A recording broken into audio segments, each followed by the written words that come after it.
ये डिसीजन है जिसमें टाइगर कॉरिडोर बनाया गया है और जो टाइगर कॉरिडोर बनाया गया है उसमें 6.5 लाख किलोमीटर जो जमीनें हैं वो केवल आदिवासियों की कवर करके रखे हैं। इसमें करीब करीब कम से कम 70 लाख आदिवासी परिवार हमेशा हमेशा के लिए अपनी जमीन से बेदखल हो जाएंगे। मैं भाषण नहीं करूंगा, मैं प्रश्न उपस्थित करूंगा। जब इतना बड़ा कॉरिडोर की बात चल रही थी, हमारे लोगों को क्यों नहीं मालूम? ये मेरे हाथ में एक ग्रंथ है, ये जो मीटिंग कराई गई है, यहां जो बुलाया गया है, ये मजमा आप लोग जो देख रहे हैं, ये इसीलिए नहीं बुलाया गया कि किसी को नेता बनाना है, किसी को हम एमएलए बनाना है, इसलिए नहीं।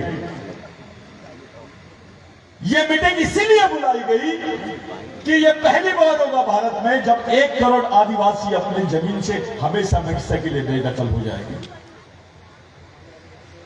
जो आदिवासी भारत है, एक है नॉर्थ ईस्ट, असम, मेघालय, नागालैंड, ये एक आदिवासी भारत है जो 6 शेड्यूल का भारत है, 7 प्रदेश है।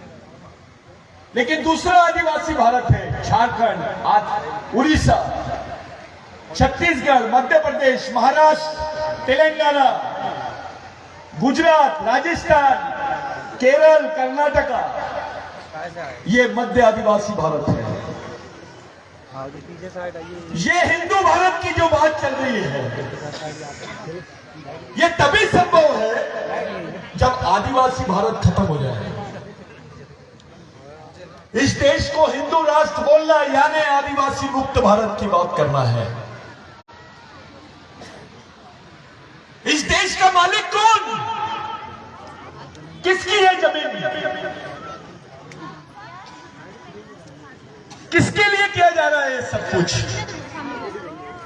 आखिर आपको इस देश को धार्मिक राष्ट्र बनाने की बात क्यों कर रहे हो? क्यों कर रहे हो? साथियों, ये अगर प्रोजेक्ट पास हो गया, केवल 2800 शेरों के लिए 1 करोड़ आदिवासियों के घर बर्बाद करने का षड्यंत्र रचा जा रहा है। 2800 शेर।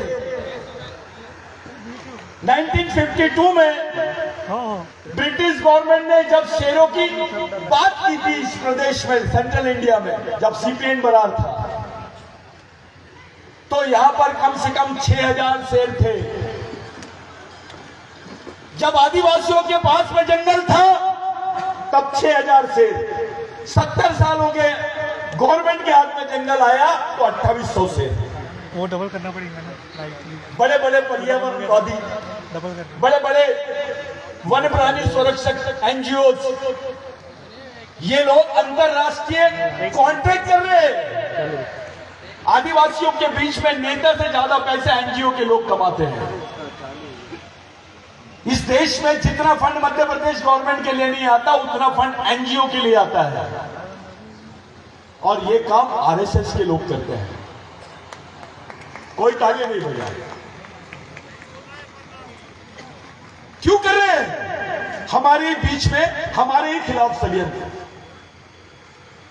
एक तरफ आप आदिवासियों को डायरेक्टली आदिवासी नहीं बोलते हैं, उसको तुम आदिवासी बोलने के लिए तैयार नहीं हो, तुम अनुसूचित जनजाति बोलते हो।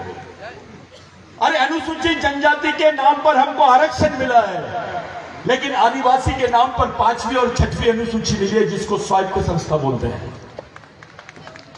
ये जो मीटिंग कर रहे हैं हम, ये इसलिए कर रहे हैं भाइयों कि इस मुद्दे को लड़ने के लिए उस लायक नेता हमारे पास में होना चाहिए।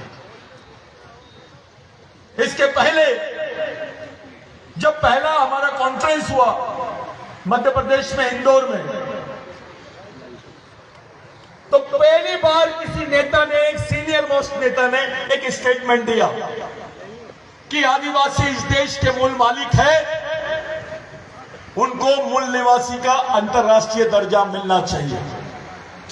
और वो बोलने वाले नेता का नाम है शरद पवार साहब।